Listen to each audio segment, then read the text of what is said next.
हाय दोस्तों, welcome to view back my YouTube channel. कैसे हैं आप? स्वस्थ हैं? मस्त हैं? उम्मीद करती हूँ कि आप सभी खुश होंगे, स्वस्थ होंगे। दोस्तों, आज मैं अपने वीडियो में आपको अपने घर का मंदिर दिखा रही हूँ। ये देखिए, ये मेरे घर का मंदिर है।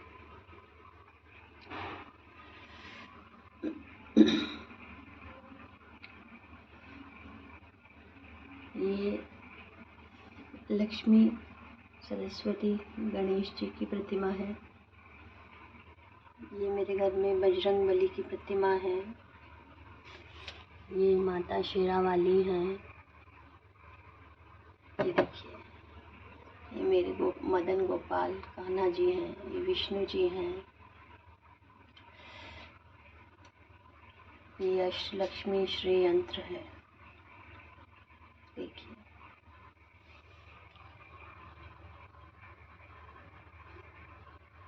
श्री गणेशाय नमः, श्री गणेशाय नमः, श्री गणेशाय नमः, श्री गणेशाय नमः। ओम गम गणपतये नमो नमः। ओम गम गणपतये नमो नमः। ओम गम गणपतये नमो नमः। ओम गम गणपतये नमो नमः। दोस्तों, हमें रोज़ाना इस मंत्र का उच्चारण करना चाहिए और अपने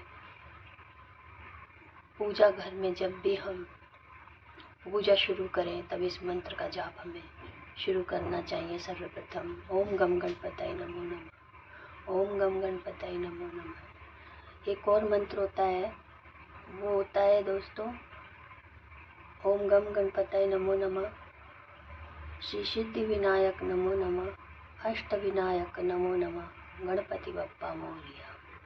गणपति बप्पा मोरिया, अगले बरस तू जल्दी आ।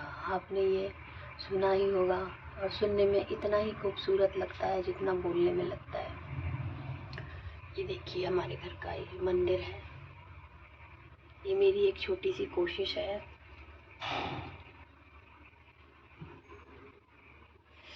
ये राधा कृष्ण,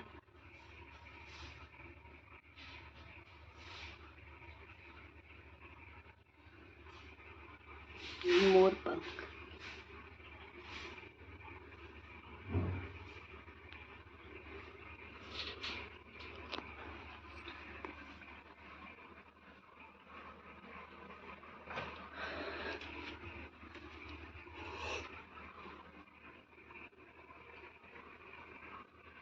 ये बड़ी ही खूबसूरत लाइटिंग वाली फ़ोटो है, तस्वीर है, जो भी आप इसे नाम दें।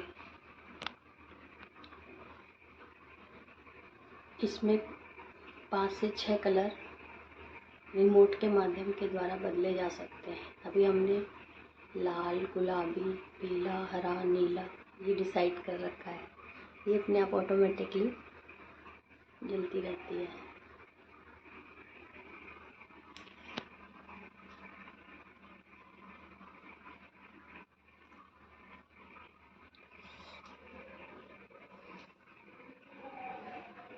ये हमारे घर का मंदिर देखिए फ्रेंड्स।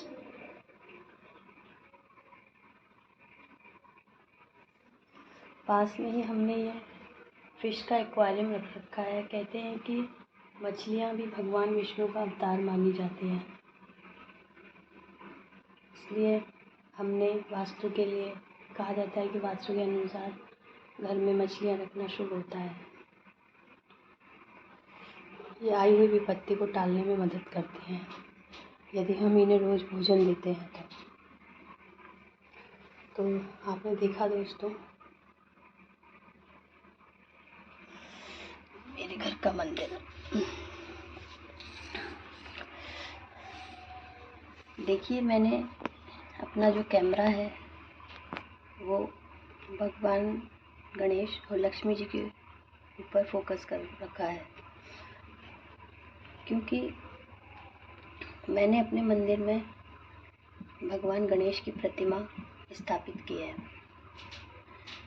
क्योंकि 19 सितंबर से गणेश चतुर्थी का उत्सव मनाया जा रहा है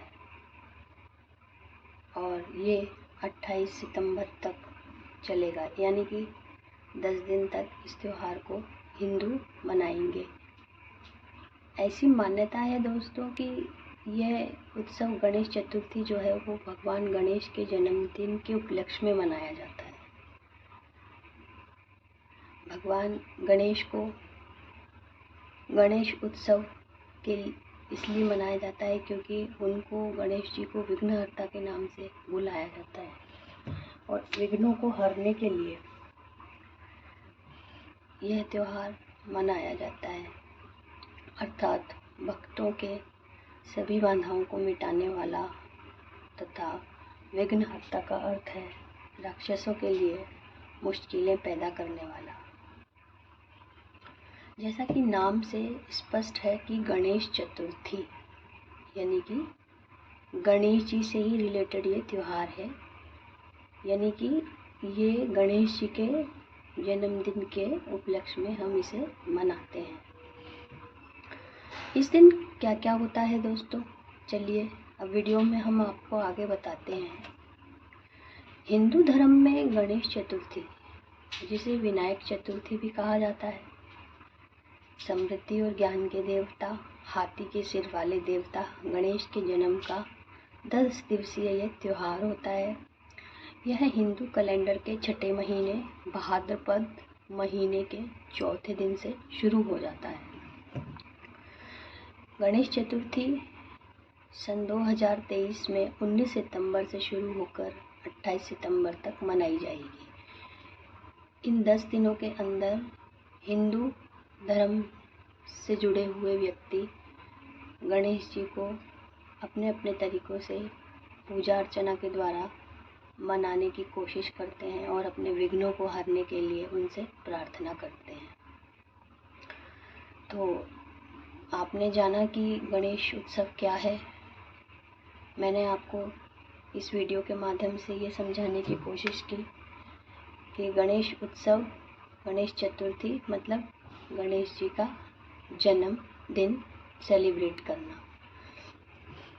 दोस्तों, इस अवसर पर लोग अपने घरों में गणेश जी की प्रतिमा को स्थापित करते हैं और इन 10 दिनों तक धूमधाम से उनकी पूजा अर्चना करते हैं।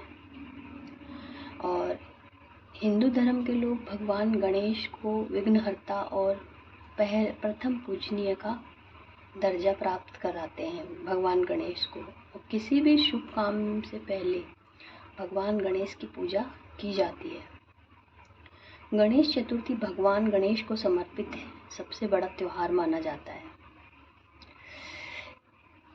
अब आइए मैं आगे आपको ये बताती हूँ कि क्या क्या इसमें त्यौहार में किया जाता है। दोस्तों, सबसे पहले हम इस गणेश चतुर्थी के दिन बाज़ार से अपनी पसंद की मूर्ति को स्थापित करते हैं लाके। ऐसी मान्यता है कि यदि हम सफ़ेद कलर की मूर्ति लाते हैं अपने घर में और उसे स्थापित करते हैं तो यह हमारे आत्मविश्वास को बढ़ाती है। मेरे कहने का तात्पर्य यह है कि आप यदि हो सके तो गणेश जी की सफ़ेद मूर्ति अपने घर में स्थापित करें। ऐसी प्रतिमा को घर के लिए बेहद ही शुभ माना जाता है। गणेश चतुर्थी पर्व को लेकर ऐसी मान्यता है कि इस दिन गौरी पुत्र गणेश का जन्म हुआ था, इसलिए इस दिन लोग गणेश जी की मूर्ति की स्थापना करते हैं और 10 दिनों तक विधिवत पूजा करने के बाद गणेश विसर्जन करते हैं। लेकिन गणेश चतुर्थी के दिन भूलकर भी चंद्र दर्शन नहीं करते हैं। आखिर दोस्तों, इसके पीछे क्या मान्यता है कि इस दिन चंद्र दर्शन नहीं किए जाते हैं? चलिए मैं आपको बताती हूँ कि इस दिन गणेश चतुर्थी के दिन चंद्र दर्शन क्यों नहीं करने चाहिए। चंद्र दर्शन अर्थात चंद्रमा के दर्शन। तो चलिए मैं आपको इस बारे में थोड़ा डिटेल में बताती हूँ कि गणेश चतुर्थी के दिन आखिर क्यों चंद्रमा के दर्शन नहीं करने चाहिए। आखिर इसके पीछे क्या राज है, क्यों इसे गलत कहा जाता है या सही कहा जाता है, मैं आपको इसके बारे में बताती हूँ।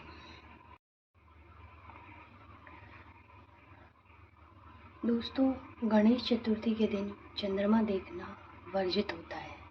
विनायक चतुर्थी के दिन भी चंद्रमा नहीं देखते हैं, इससे दोष लगता है। यदि आप गणेश चतुर्थी पर चंद्रमा देखते हैं तो आपकी छवि धूमिल हो सकती है। ऐसा क्यों होता है? इसके लिए आपको भगवान श्री कृष्ण के जीवन से जुड़ी घटना को जानना होगा।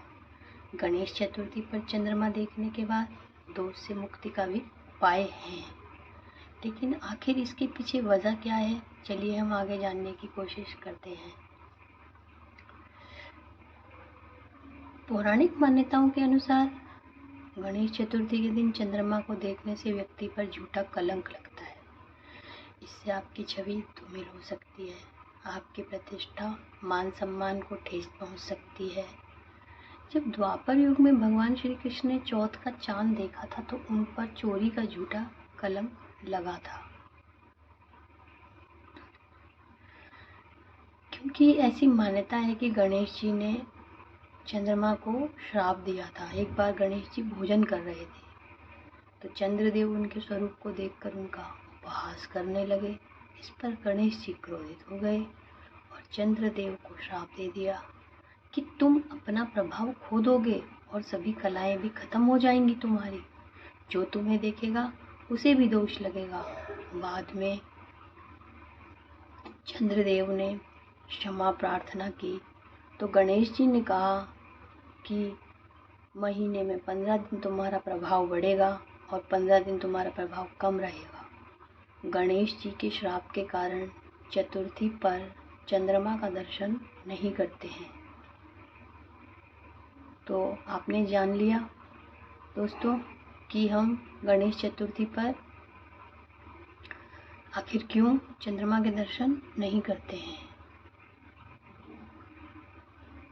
दोस्तों आइए अब मैं आपको बताती हूँ कि गणेश चतुर्थी पर जब हम और आप मूर्ति को स्थापित करें तो उस मूर्ति को हम कब लाएं और किस शुभ मुहूर्त में उनको स्थापित करें और कैसे कुछ भी अमंगल होने से हम बचें। मणि की खोज में भगवान श्री कृष्ण जामवंत के गुफा में पहुंच गए थे। वहां पर दोनों के बीच 27 दिन तक घमासान युद्ध हुआ जिसमें जामवंत पराजित हुए। भगवान श्री कृष्ण ने उनको अपने विष्णु स्वरूप के दर्शन कराए। जामवंत ने भगवान श्री कृष्ण के साथ अपनी बेटी जामवंती का विवाह करवाया। फिर इस जामवंत तक मणि और बेटी के साथ भगवान श्री कृष्ण पर लगा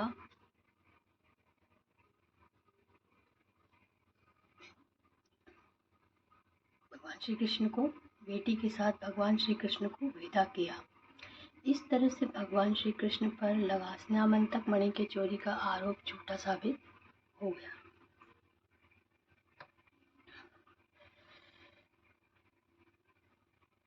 यदि आप गणेश चतुर्थी के दिन भूल कर भी या भूलवश आप चंद्रमा देख लेते हैं ना दोस्तों, तो चलिए मैं उसके बारे में आपको उपाय बताती हूँ। यदि आप गणेश चतुर्थी पर गलती से चंद्रमा देख लें तो उसके दोष से बचने के लिए कुछ ज्योतिष उपाय आप कर सकते हैं और इस दोष से मुक्ति पा सकते हैं। सबसे पहले आप दोस्तों गणेश जी की पूजा करें और उसके बाद पूजा में उपयोग किए गए फल फूल मिठाई आदि को चंद्रमा को दिखाकर किसी ज़रूरतमंद को दान कर दें। झूठे कलंक से मुक्ति के लिए आप एक मंत्र का भी जाप कर सकते हैं। सिंह प्रसेन मणवधित्सहो जाम्बवंता हतसु कुमारमा रोदी स्तवः होश स्नेहमंतकः।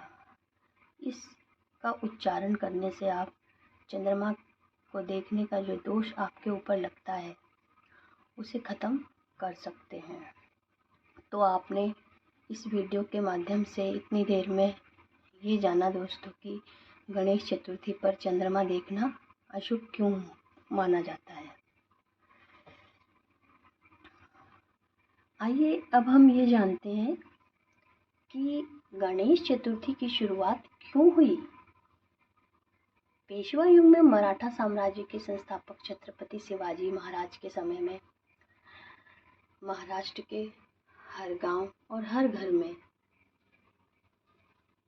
गणपति बप्पा की पूजा की जाती थी, क्योंकि गणेश जी पेशवा के कुल देवता थे। समय के साथ इनके साम्राज्य में गिरावट होने के साथ गणपति उत्सव में भी गिरावट शुरू हो गई। तो इसीलिए गणेश चतुर्थी मराठा साम्राज्य के समय से ही सेलिब्रेट की जा रही है। इस अवसर पर लोग अपने घरों में गणेश जी की प्रतिमा को स्थापित करते थे और सेम आज के युग में भी वो यही करते हैं। चलिए आगे हम आपको ये बताते हैं इस वीडियो में कि गणेश चतुर्थी में लोग क्या क्या और करते हैं।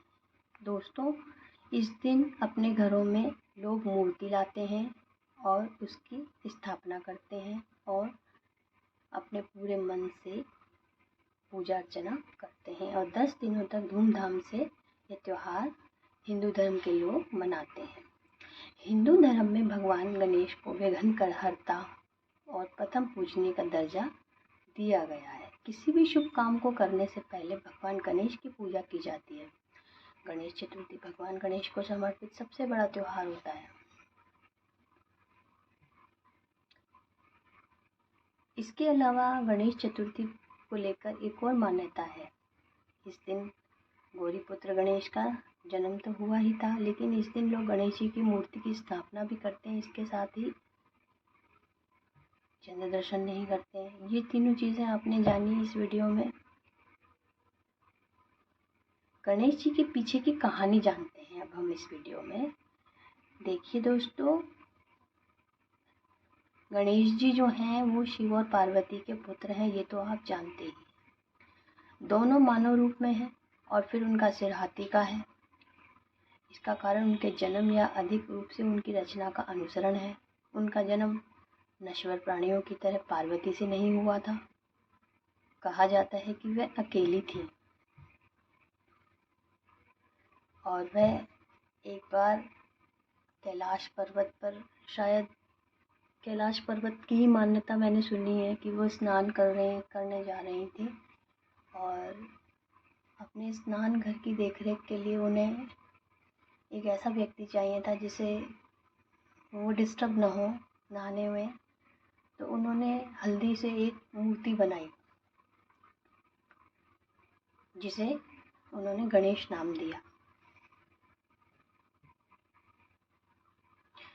यही भगवान गणेश हैं।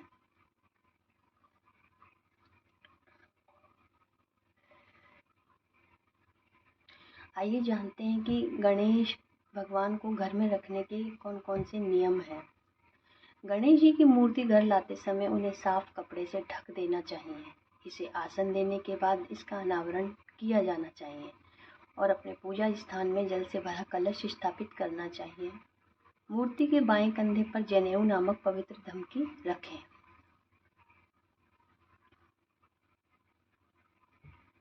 आप जानते हैं कि मौर्य गोसावी मुख्य आध्यात्मिक पूर्वज और गणपति गणेश पूजा पर केंद्रित हिंदू सांप्रदायिक परंपरा का सबसे महत्वपूर्ण संत माने जाते हैं और उन्हें गणेश के सबसे प्रसिद्ध भक्त के रूप में भी जाना जाता है।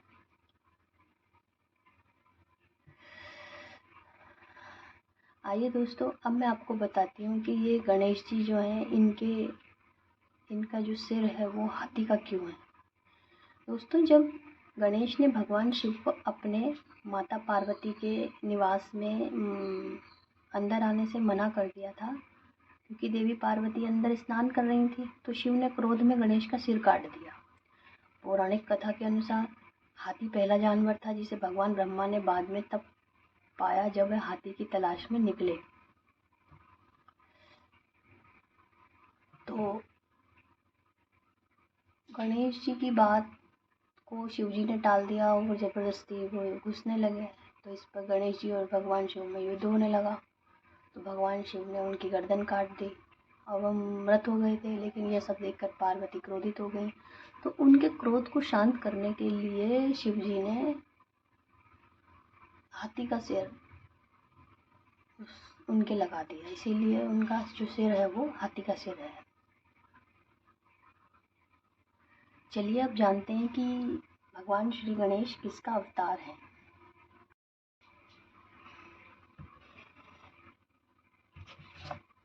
दोस्तों,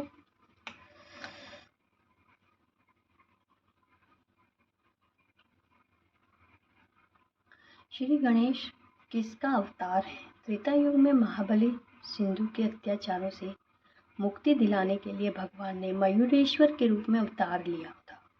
यह अवतार भाद्रपद शुक्ल चतुर्थी को अभिजीत मुहूर्त में हुआ था और इस अवतार में गणेश माता पार्वती के यहाँ अवतरित हुए थे। चलिए दोस्तों, अब ये जानते हैं कि गणेश जी की मूर्ति स्थापित करने के बाद, उन्हें जल से छिड़काव करने के बाद, उन्हें घर में प्रवेश देने के बाद में, उन्हें पूजा अर्चना के बाद में, उन्हें पूजा अर्चना करते समय उन्हें क्या नहीं चढ़ाना चाहिए। भगवान गणेश जी को केतकी के फूल नहीं अर्पित करते हैं, यह हमें ध्यान रखना चाहिए। दरअसल भोलेनाथ को केतकी के फूल पसंद नहीं हैं, जिसकी वजह से भगवान गणेश को भी केतकी के फूल नहीं चढ़ाए जाते हैं। वहीं सफ़ेद फूल चढ़ाने से भी बचना चाहिए। आप गणेश भगवान पर गेंदे का फूल, लाल फूल अर्पित कर सकते हैं। समझ गए ना दोस्तों? हमें केतकी के फूल और सफ़ेद कलर के फूल गणेश जी को नहीं चढ़ाने चाहिए। अब देखते हैं कि क्या चढ़ाने से क्या मिलता है, क्या फल मिलते हैं, क्या नहीं मिलते हैं। तो गणेश जी को चावल चढ़ाने से जानते हैं कि क्या मिलता है। ऐसा माना जाता है कि गणेश जी की पीठ में दरिद्रता का निवास होता है और आप अपने शत्रुओं का यदि नाश करना चाहते हैं तो आप उन्हें अक्षत चढ़ाइए, अर्थात उन्हें चावल चढ़ाइए। उनको चावल चढ़ाइए, उनको बेल पत्थर चढ़ाइए। ऐसा माना जाता है कि भोलेनाथ की तरह गणपति जी को भी बेल पत्थर बहुत पसंद है। मान्यता है कि गणेश चतुर्थी पर बेल का फल अगर आप अर्पित करते हैं तो विशेष वरदान प्राप्त कर पाते हैं आप। इसके अलावा अमरूद भी पंचफल में आप शामिल कर सकते हैं। गणेश जी के मंत्र के बारे में जानते हैं कि गणेश जी का मंत्र कौन सा है। दोस्तों, वैसे तो आप गणेश जी को श्री गणेशाय नमः, श्री गणेशाय नमः कहकर उच्चारण कर कर उनका गुणगान कर सकते हैं, किंतु फिर भी मैं अपनी ओर से कुछ मंत्र आपको बताती हूँ। जैसे गजाननाय विघ्नहे वक्रतुंडाय धीमहि तनोदन्ति प्रचोदयात्। श्री वक्रतुंड महाकाय सूर्यकोटि समप्रभ निर्विघ्न कुरु मे देव सर्वकार्येषु सर्वदा। जब पंडित जी हमारे यहाँ आते हैं पूजा अर्चना करने तो वो यही मंत्र का उच्चारण करते हैं। दोस्तों, जब आप मूर्ति स्थापित करते हैं तो एक बात का विशेष ध्यान रखें कि उनका जो मुख है वो पूर्व दिशा की ओर करके उन्हें बिठाएं और मूर्ति स्थापित होने के बाद पूजा अर्चना के बीच में इस मंत्र का आप उच्चारण करें, आपको बहुत ही विशेष फल मिलेगा। इसके अलावा मूर्ति जब आप लाएं तो उन्हें गंगा जल से जरूर स्नान कराएं और फिर उसके बाद एक चौकी पर लाल कपड़ा बिछाकर उनको हल्दी चंदन का टीका लगाकर उन्हें अक्षत चढ़ाकर पुष्प गंध फल मिष्ठान आदि चढ़ाने के बाद धूप दीप से उनकी आरती करें। इसके अलावा गणपति की पूजा में तिल के लड्डू और मोदक का भी विशेष महत्व है। मोदक गणेश जी को विशेष प्रिय मिठाई है। इसके अलावा ये भी मान्यता है कि आप घर में बैठे हुए गणेश जी की मूर्ति रखना की कोशिश करें, क्योंकि यह बैठी हुई या लेटी हुई मूर्ति ही बेहद शुभ मानी जाती है कोशिश करें कि बैठी हुई मूर्ति ही आप लेके आए बाजार से। लेकिन दोस्तों ये ध्यान रखें कि घर के मंदिर में गणपति जी की मूर्तियाँ 3, 5, 7, 9 जैसी विषम संख्या में ये नहीं होनी चाहिए। गणेश जी की 2, 4, 6 सम संख्या में मूर्तियाँ आप लाएं, अगर आप लाते हैं तो। घर के मंदिर में छोटा सा शिवलिंग रखना चाहिए। इसके अलावा जब पूजा अर्चना आप करें,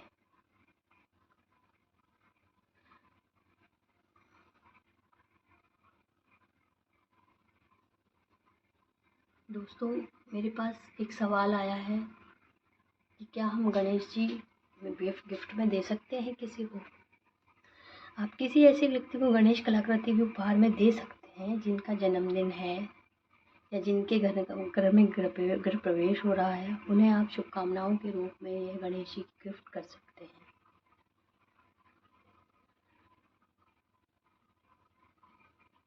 यह नए घर के मालिक के लिए एक नई शुरुआत है और गणेश मूर्तियाँ उपहार में देकर आप उन्हें घर में रहने के लिए गणेश की मूर्ति देकर आप उन्हें विश कर सकते हैं, शुभकामनाएं दे सकते हैं।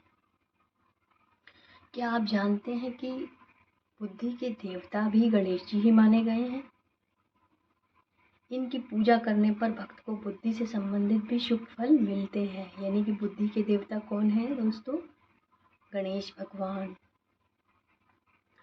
गणेश जी के पति कौन है? शास्त्रों के अनुसार गणेश जी का विवाह भी हुआ था। इनकी 2 पत्नियां हैं जिनका नाम है रिद्धि सिद्धि तथा इनसे गणेश जी को 2 पुत्र और 1 पुत्री है जिनका नाम शुभ और लाभ नाम बताए जाते हैं। यही कारण है कि शुभ और लाभ ये 2 शब्द आपको अक्सर उनकी मूर्ति के साथ दिखाई देते हैं तथा ये सभी जन्म और मृत्यु में आते हैं।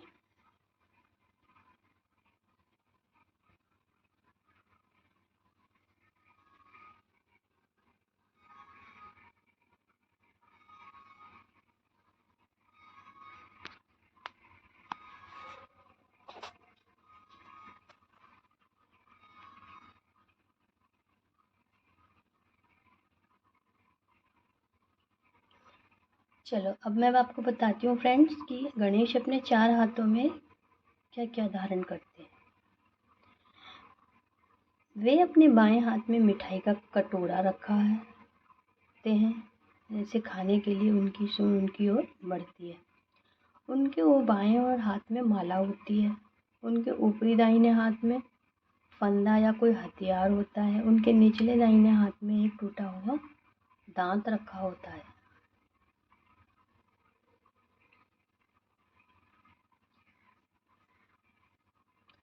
अब जानते हैं कि लक्ष्मी और गणेश जी का क्या रिश्ता है।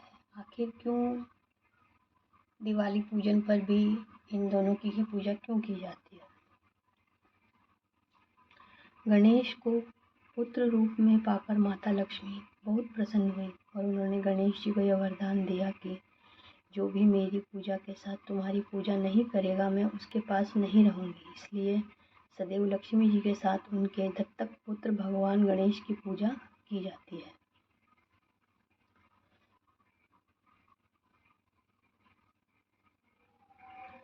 दोस्तों आइए मैं अब आपको बताती हूँ कि गणेश जी का असली नाम क्या है। आओ मैं बताती हूँ आपको फ्रेंड्स।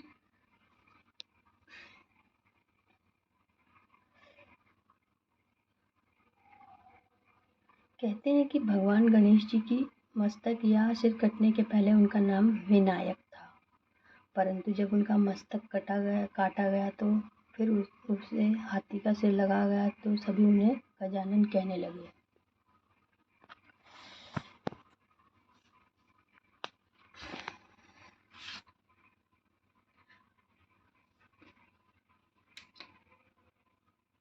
कलयुग में श्री गणेश जी को किस नाम से पुकारा जाता है? भगवान गणेश जी का कलयुग में जो अवतार होगा उसका नाम होगा धूम्रकेतु। कलयुग में समाज में फैली चुकी बुराइयों को दूर करने के लिए, लोगों को सद्बुद्धि देने के लिए गजानन भगवान अपने इसी अवतार में प्रकट होंगे।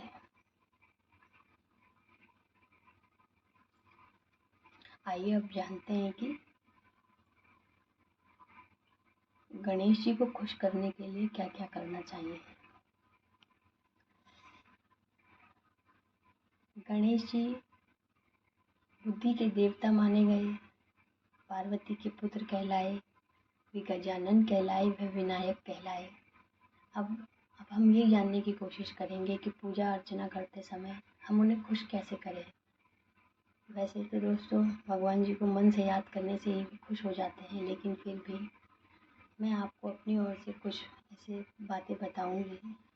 अगर आप जानना चाहें तो इस वीडियो को ज़रूर सुनें आगे।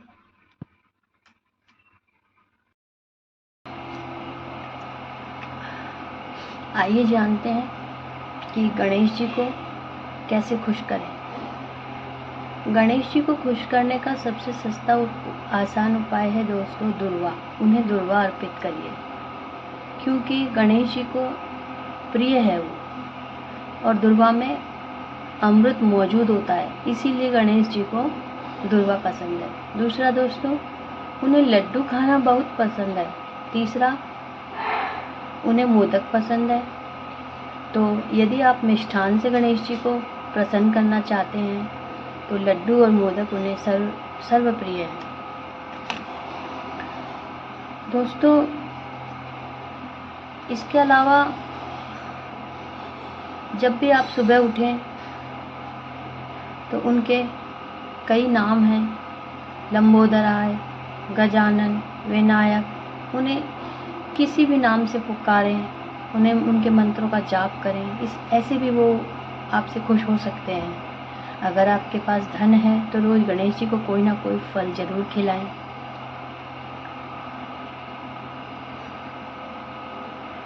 इसके अलावा उन्हें चॉकलेट, रवा, मावा, मोदक, ये सब उन्हें प्रिय है।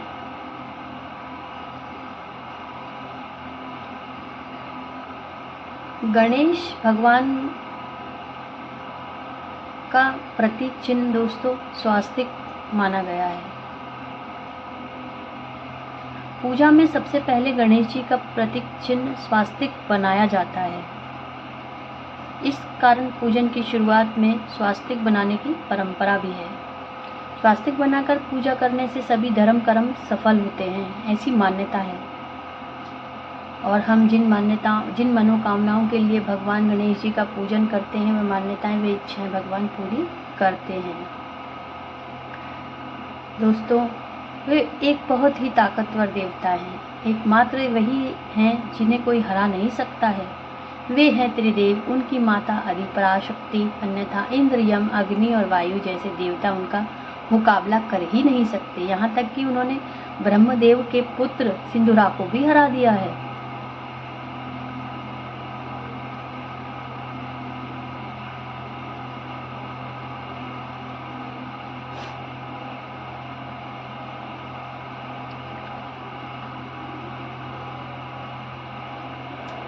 तो आपने जाना दोस्तों कि गणेश चतुर्थी एक हिंदू त्यौहार है जो भगवान गणेश जी के जन्मदिन के उत्सव के रूप में मनाया जाता है।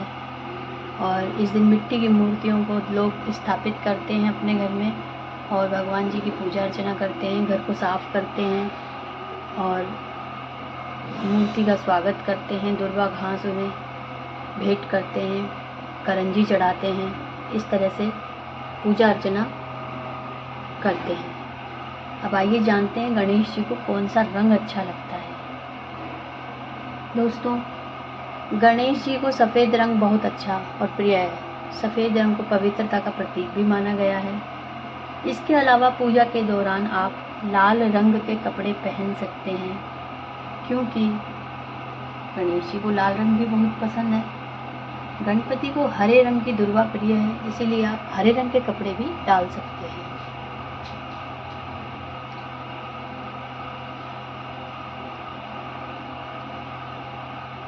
दोस्तों मैं गणेश जी से प्रार्थना करूंगी कि आपको वो खुशियाँ दें, बुद्धि दें, अच्छा स्वास्थ्य दें, समृद्धि दें। भगवान गणपति आपके जीवन की हर परीक्षा में हमेशा आपके साथ रहें। गणेश चतुर्थी की आप सभी को बेहद बेहद शुभकामनाएं। गणेश चतुर्थी के इस अवसर पर मैं आपसे कामना करती हूँ कि भगवान गणपति आपके घर सुख समृद्धि और शांति लाएं। इसके अलावा गणेश चतुर्थी के दिन तो इनकी पूजा की ही जाती है दोस्तों, लेकिन जब गणेश चतुर्थी 10 दिन पूरे हो जाएंगे उसके बाद भी हमें रोज़ाना गणेश भगवान जी का पूजन करना चाहिए।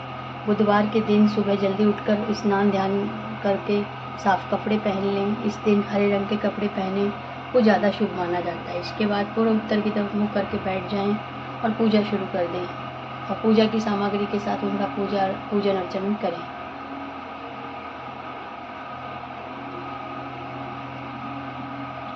दोस्तों, ये भी कहा जाता है कि गणेश जी को अक्षत के रूप में भीगे हुए चावल भी बहुत पसंद है।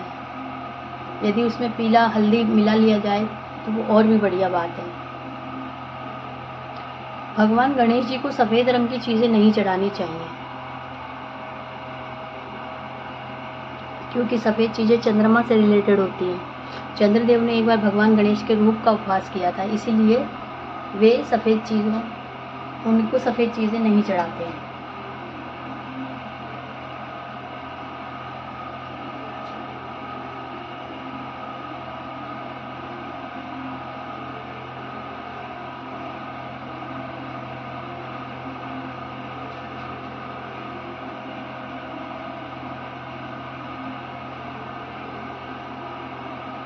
कुछ लोग दोस्तों गणेश चतुर्थी का व्रत भी करते हैं। कुछ लोग पूर्ण उपवास रखते हैं, पूजा पूरी होने तक भोजन और पानी से परहेज रखते हैं, जबकि अन्य आंशिक उपवास का विकल्प चुनते हैं। अपने अपने मान्यता अनुसार वे इस व्रत को करते हैं। केवल फल, दूध और गैर अनाज वाली वस्तुओं का सेवन करते हैं।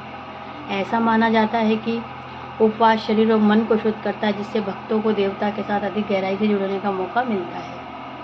तो जानते हैं कि चतुर्थी के व्रत में क्या खाना चाहिए और घर में क्या नहीं खाना चाहिए। आप व्रत में सिर्फ साबूदाना या आलू का हलवा ही खाएं। ये ज़रूरी नहीं है कि कई बार ये थोड़ा ज़्यादा हैवी हो जाता है। इसकी जगह आप चाहें तो कुट्टू राजगिरे के आटे की रोटी या पराठा लौकी की सब्जी रायते के साथ खा सकते हैं। ये खाने से आपका पेट भी भरेगा और आपका वजन भी कंट्रोल में रहेगा। दोस्तों, किसी ने मुझसे प्रश्न किया है कि लगातार आप पूजन तो करते ही हैं, लेकिन इसके कितने व्रत हमें करने चाहिए।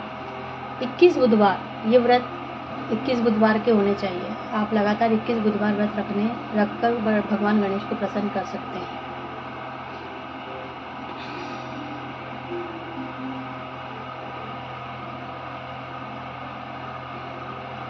वास्तुशास्त्र के अनुसार अपने स्थान पर दोस्तों, चाहे वह आपका पूजा कक्ष हो या भगवान गणेश की केवल एक ही मूर्ति रखनी चाहिए। हालांकि यह पसंद प्राथमिकता का मामला है, लेकिन ऐसा माना जाता है कि 2 या 2 से अधिक मूर्तियां आपके घर की रिद्धि सिद्धि और ऊर्जा को प्रभावित करती है। क्या गणेश की मूर्ति गलती से टूट जाए तो कोई अपशकुन माना जाता है? हाँ, मूर्ति टूट जाए, यदि कोई मूर्ति गिरकर खंडित हो जाए तो यह अपशकुन माना जाता है। यहाँ तक कि भगवान के मुकुट का गिरना भी अपशकुन माना जाता है। यह किसी आने वाले खतरे का संकेत है। ऐसी मूर्ति को बहते जल में विसर्जित कर देना चाहिए और नई मूर्ति स्थापित कर लेनी चाहिए।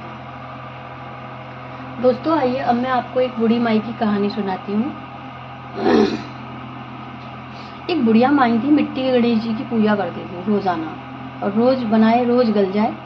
एक सेठ का मकान बन रहा था। वो बोली, पत्थर का गणेश बना दो। मिस्त्री बोले, जितने हम तेरा पत्थर का गणेश गढ़ेंगे उतने में हम दीवार न चिन देंगे। बुढ़िया बोली, राम करे तुम्हारी दीवार ही टेढ़ी हो जाए। तब उनकी दीवार ही टेढ़ी हो गई। वो चीने और ढादे में इस तरह करते करते शाम हो गई। शाम को सेठ आया। उसने कहा, आज कुछ भी नहीं किया।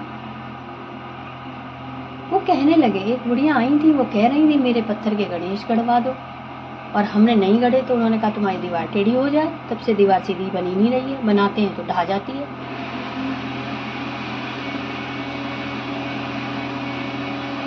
सेठ ने उस बुढ़िया को बुलवाया। सेठ ने कहा, हम तेरा सोने का गणेश गढ़ देंगे, हमारी दीवार सीधी कर दे। सेठ ने बुढ़िया को सोने का गणेश गढ़ दिया। सेठ की दीवार सीधी हो गई। जैसी सेठ की दीवार सीधी की वैसी सबकी करना। भगवान गणेश से प्रार्थना करना, हे भगवान, आपने जैसे उस सेठ की दीवार सीधी करी, ऐसी सबकी नैया जीवन की सीधी रखना।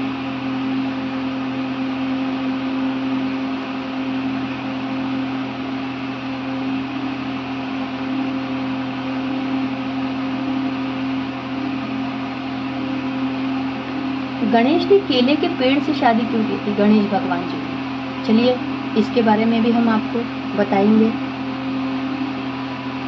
पहले हम आपको ये बताते हैं कि गौरी और गणेश जी के संबंध क्या है। गौरी भगवान गणेश जी की माता पार्वती का अवतार है। हालांकि महाराष्ट्र में माना जाता है कि गौरी गणेश की बहन है, जो उनसे मिलने आती हैं और अपने भाई की तरह किसी के घर में माँ गौरी का आगमन स्वास्थ्य, धन सुख और समृद्धि का प्रतिनिधित्व करती है। दोस्तों, आपने जाना कि गौरी और गणेश जी का क्या संबंध है। उनका संबंध माँ बेटे का है। माता पार्वती गणेश जी की माता हैं और वे अपनी माता को बहुत मानते हैं और हर पुत्र को अपनी माता को मानना चाहिए। माता से बढ़कर कोई सुख नहीं है। क्या आप जानते हैं गणेश जी ने केले के पेड़ से शादी क्यों की थी? उन्होंने केले के पेड़ से दोस्तों ब्याह रचाया था। ऐसी मान्यता है कि माँ की असुरक्षाओं को ध्यान में रखते हुए उन्होंने जंगल में जाकर एक केले के पेड़ से भी शादी की थी। चलिए, अब हम आपको बताते हैं कि गणेश उत्सव विशेष रूप से महाराष्ट्र में ही क्यों मनाया जाता है। महाराष्ट्र के ही घरों में इसे विशेष धूमधाम से क्यों मनाते हैं महाराष्ट्रियन लोग। दोस्तों, यह त्यौहार विशेष रूप से महाराष्ट्र के घरों में इसीलिए मनाया जाता है धूमधाम से क्योंकि वहाँ पर गणेश जी को बहुत ज़्यादा माना जाता है। वो लोग पंडाल भी सजाते हैं, सार्वजनिक रूप से पंडाल सजाते हैं वहाँ के लोग, और गणेश जी की मिट्टी की मूर्तियों की स्थापना करते हैं। बड़ी श्रद्धा के साथ वे 10 दिन इस त्यौहार को मनाते हैं। वैसे तो महाराष्ट्र, गोवा और तेलंगाना आदि राज्यों में यह त्यौहार काफ़ी लोकप्रिय है, परंतु महाराष्ट्र में यह सबसे ज़्यादा लोकप्रिय त्यौहार है। होली, दिवाली से ज़्यादा लोकप्रिय है ये त्यौहार वहाँ पर। इन राज्यों में गणपति जी के विशाल पंडाल लगाए जाते हैं। इस दिन सभी घरों में भगवान गणेश की प्रतिमा का भव्य स्वागत किया जाता है। साथ ही गणेश चतुर्थी का व्रत भी वहाँ के लोग रखते हैं।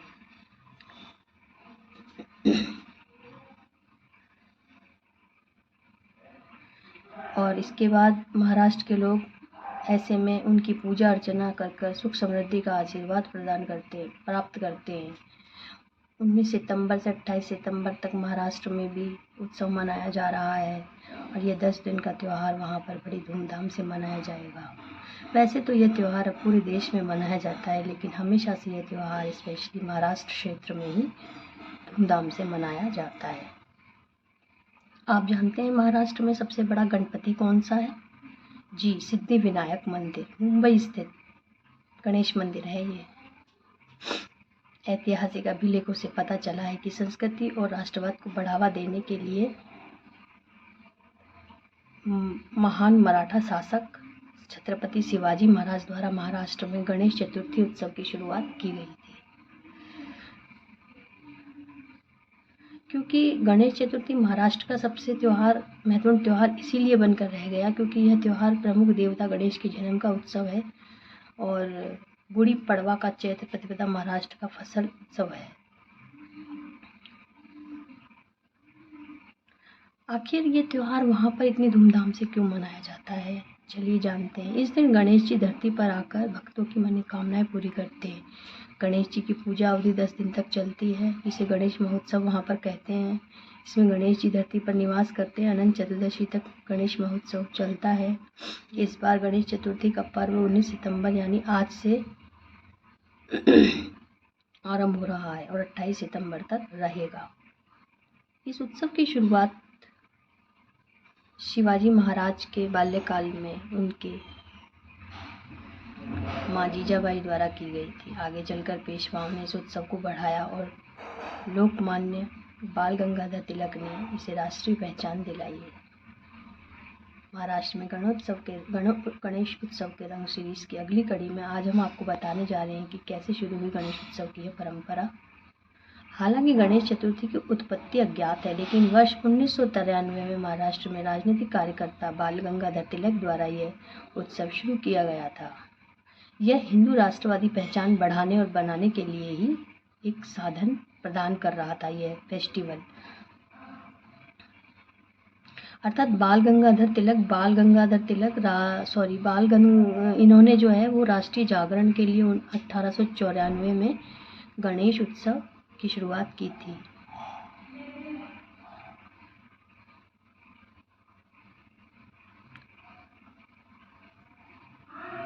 और यह सरकार द्वारा उस समय 1892 में सरकार द्वारा हिंदुओं द्वारा सार्वजनिक रूप से एकत्र होने के आदेश के विरुद्ध की गई थी। महाराष्ट्र में पहले की तरह दिवाली होली इतना बड़ा उत्सव नहीं होता था जितना अब होता है। पहले वहाँ गणेश उत्सव ही सेलिब्रेट किया जाता था। इस त्योहार की शुरुआत दोस्तों सबसे पहले मराठा शासक शिवाजी ने शुरू की थी।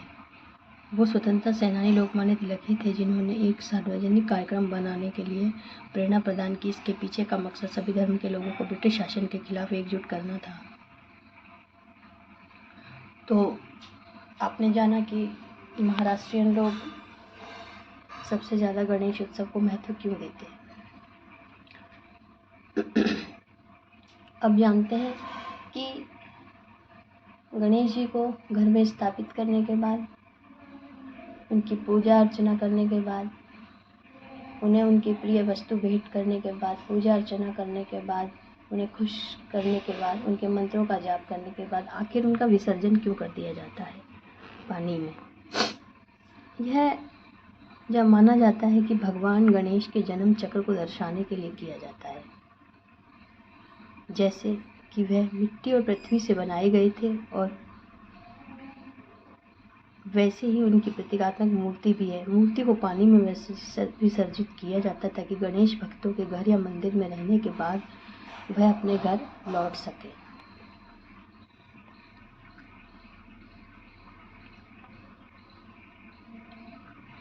यहाँ गणेश चतुर्थी अनुष्ठान आयोजित किए जाते हैं। वहीं आसपास शुद्ध पवित्र नदियों में उन्हें विसर्जित कर दिया जाता है। दोस्तों, भगवान गणेश के माता पिता शिव और पार्वती हैं, भाई कार्तिकेय हैं, बहन अशोक सुंदरी हैं, सुकेश जलंधर अयप्पा और भूमा को भी गणेश जी का भाई बताया जाता है। पत्नी रिद्धि सिद्धि हैं, पुत्र शुभ लाभ हैं, पुत्री का नाम संतोषी माता है।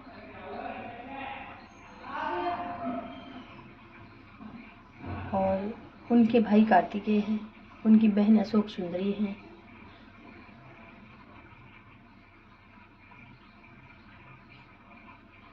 क्या आप जानते हैं कि संतोषी माता जो है वो गणेश जी की पुत्री हैं।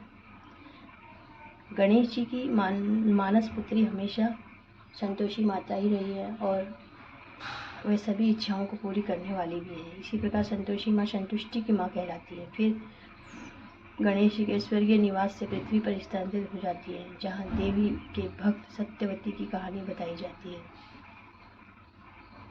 ज़्यादातर दोस्तों लोगों को बस इतना ही पता है कि गणेश के तो 2 पुत्र शुभ और लाभ हैं, लेकिन उनकी एक पुत्री भी है, माता संतोषी। आप जानते हैं गणेश जी किसका अवतार है? दोस्तों, गणेश जी श्री कृष्ण जी का अवतार है।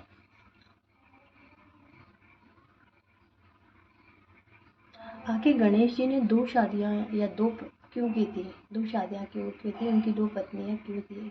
क्या कारण था? कहानी के अनुसार गणेश को अपने हाथों के सिर के कारण विवाह के लिए लड़की ढूंढने में कठिनाई हुई, अर्थात उनका जो सिर था वो हाथी का सिर था, इसलिए उनके विवाह में बाधा आ रही थी और इसीलिए उन्होंने अन्य देवताओं के विवाह समारोह में परेशानी पैदा करनी शुरू कर दी।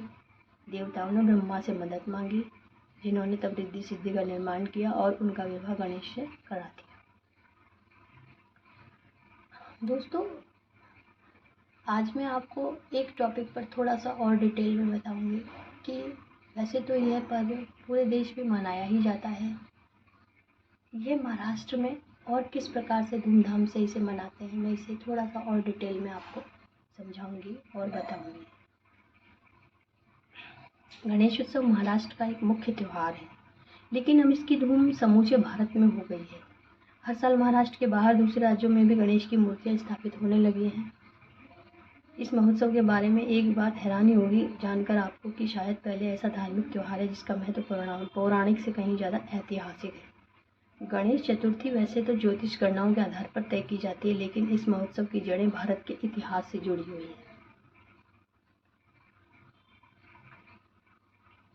इतिहास में खंगालने पर वैसे तो ऐसा कोई दस्तावेज नहीं मिला कि जिसमें इस महोत्सव की शुरुआत की जानकारी मिलती हो, लेकिन कहा जाता है कि सन 1630 से 1680 में शिवाजी ने इस त्यौहार को सबसे पहले मनाना शुरू किया था और 18वीं सदी में पेशवा भी गणेश के भक्त थे, तो उन्होंने भी सार्वजनिक रूप से भाद्रपद के महीने में गणेश उत्सव मनाना शुरू किया। मगर ब्रिटिश राज तब आया जब गणेश उत्सव के लिए जो भी पैसा मिलता था वो बंद होने लगा। इसकी वजह से गणेश उत्सव कुछ समय के लिए बंद हो गया।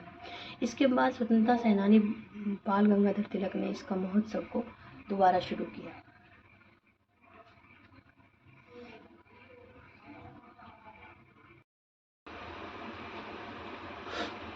आइए दोस्तों, गणेश चतुर्थी, गणेश आनंद चतुर्दशी, गणेश उत्सव, गणेश चतुर्थी के बारे में और भी हम कुछ जानकारी आपको देते हैं। गणेश जयंती पर दोस्तों क्या करें? पूजा से पहले भक्त अपने शरीर पर उसी पदार्थ का लेप लगाने के बाद तिल मिश्रित पानी से स्नान करना चाहिए। इस अवसर के लिए घरेलू मंदिरों को सजाया गया है। स्थायी गणेश प्रतिमाओं को विशेष प्रसाद चढ़ाया जाता है, जिसकी प्रतिदिन पूजा की जाती है। गणेश जयंती पर ये सब होता है। दोस्तों, गणेश संकष्टी क्यों मनाई जाती है? संकष्टी शब्द का अर्थ है कठिनाइयों से मुक्ति, और ऐसा माना जाता है दोस्तों भगवान गणेश सभी बाधाओं परेशानियों से राहत दिलाते हैं।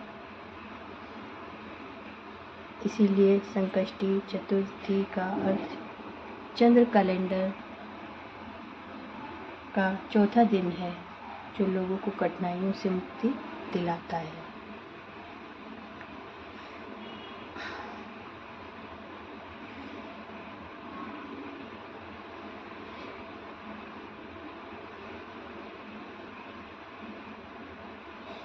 आप जानते हैं कि 1892 में अंग्रेज एक नियम के तहत भारतीयों को एक जगह इकट्ठा नहीं होने देते थे। मैं आपको एक ऐतिहासिक बात बताने जा रही हूँ। तो उस समय बाल गंगाधर तिलक ने डिसीजन लिया था कि वे भारतीयों को एक जगह इकट्ठा करेंगे और इसके जरिए वे राष्ट्र प्रेम की भावना उनमें जागृत करेंगे। उन पर गणेश जी को ब्राह्मणों और गैर ब्राह्मणों में खाई बांटने वाला बताया गया उस समय। इसीलिए लाल बाग के राजा का महाराष्ट्र लोगों को बहुत ज़्यादा इंतज़ार रहता है, गणेश उत्सव मनाया जाएगा, क्योंकि इस दिन ऐसा सोच के लाल बाग में साल 1934 से गणेश पंडाल लगाया जा रहा है। परेल में लाल बाग मुंबई के व्यापारिक गतिविधियों वाली जगह है। यहाँ कुछ दशकों पहले तक कपड़ा मिलों और सिंगल स्क्रीन सिनेमा हॉल ही हुआ करते थे। तो साल 1900 के दशक की शुरुआत में बड़े हलचल भरे बाजारों के आने से पहले इस इलाके में लगभग 130 कपास के थे। ऐसे कुछ गांव थे। वहाँ पर मशीनीकरण हुआ, औद्योगिकीकरण हुआ, मजदूरों की नौकरी चली गई, साथ में छोटे मोटे दुकानदारों का नुकसान हुआ। यहाँ रहने वाले विक्रेताओं, मछुआरों समुदायों की रोजी रोटी भी खत्म हो गई। फिर याद आए भगवान गणेश। कहते हैं दोस्तों, मुसीबत में सबको भगवान ही याद आते हैं। तो सब लोगों ने अपने गणेश जी की याद करी। गणेश जी शुरुआत के भी भगवान है, बस इसी धारणा के चलते लोगों ने अपनी पूरी आस्था उन्हीं के ऊपर रख ली थी, और अब इसे इत्तेफाक कहें या सौभाग्य, लोगों को जैसे तैसे एक मैदान दे दिया गया जहाँ वो काम कर ले। बस वही मैदान आज का लाल बाग बन गया। 1934 में जब सब लोगों ने मैदान के एक हिस्से को हर साल के लिए सार्वजनिक गणेश मंडल के लिए ही रख दिया।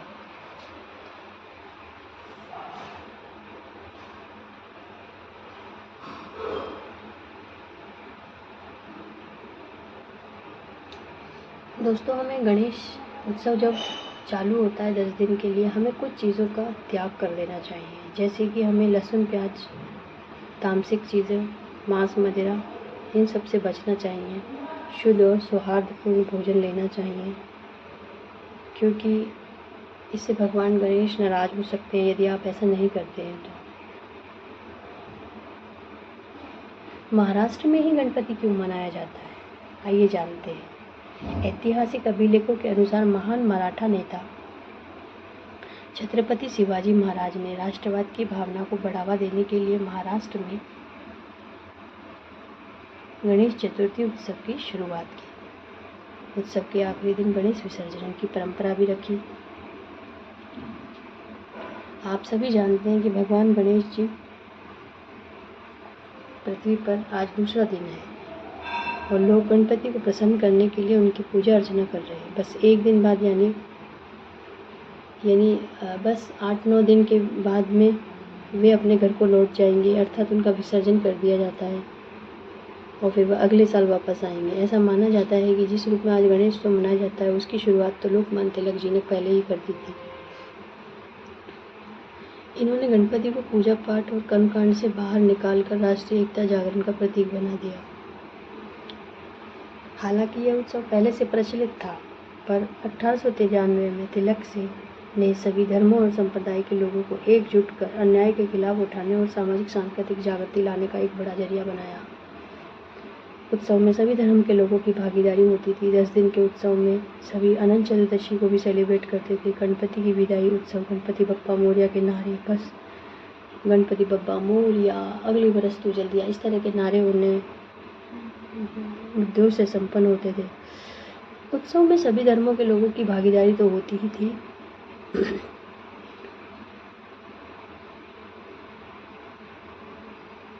गणेश जी के जन्म को लेकर अनेक मत हैं, लेकिन एक मत यह है कि इस पर कोई विवाद भी नहीं है। इस 10 दिन के त्योहार में अनंत चतुर्दशी का दिन समापन के लिए विख्यात है। मौजूदा रूप में उत्सव का प्रचलन महाराष्ट्र लोकमान्य तिलक द्वारा हुआ, हालांकि अब देश भर में इसे मनाया जा रहा है।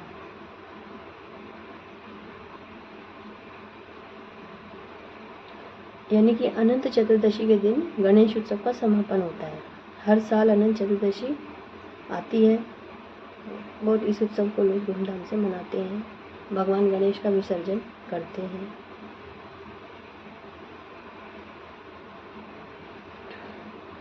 देश भर में गणेश त्योहार, गणेश चतुर्थी तो धूमधाम से मनाई ही जाती है, लेकिन इस त्योहार पर गणेश विसर्जन का भी बहुत बड़ा महत्व है। इस त्योहार को महज कुछ दिन ही रह गए थे, अब इसे मना रहे हैं लोग। देश भर में गणेश चतुर्थी का त्यौहार धूमधाम से मनाया ही जाता है। मुंबई में तो कई पंडाल सुंदर और मन को मोह लेने वाले होते हैं, जिसमें गणेश भक्तों इन मूर्तियों को अपने घर ले जाने की होड़ सी मची हुई होती है। कुल मिलाकर गणेश उत्सव की तैयारियां जोरों पर होती है। लेकिन क्या आपको पता है महाराष्ट्र में गणेश उत्सव को इतने धूमधाम से ही क्यों मनाया जाता है? दरअसल इसके पीछे देश की आज़ादी की लड़ाई से जुड़ी भी एक कहानी है, जिसे आज हम आपको बताएंगे।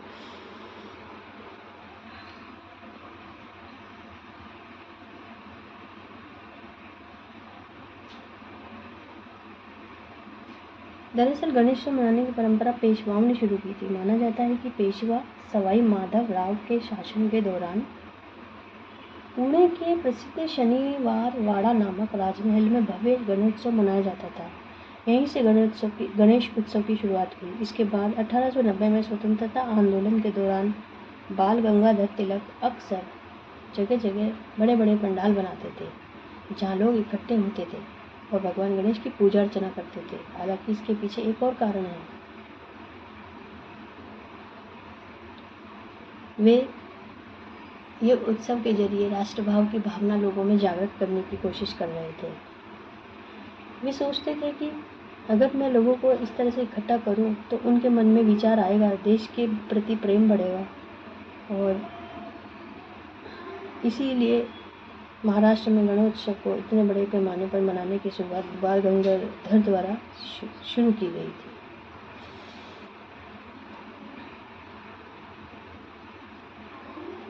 दोस्तों, गणेश उत्सव जो होता है महाराष्ट्र में, वो दिवाली और होली से बढ़कर होता है।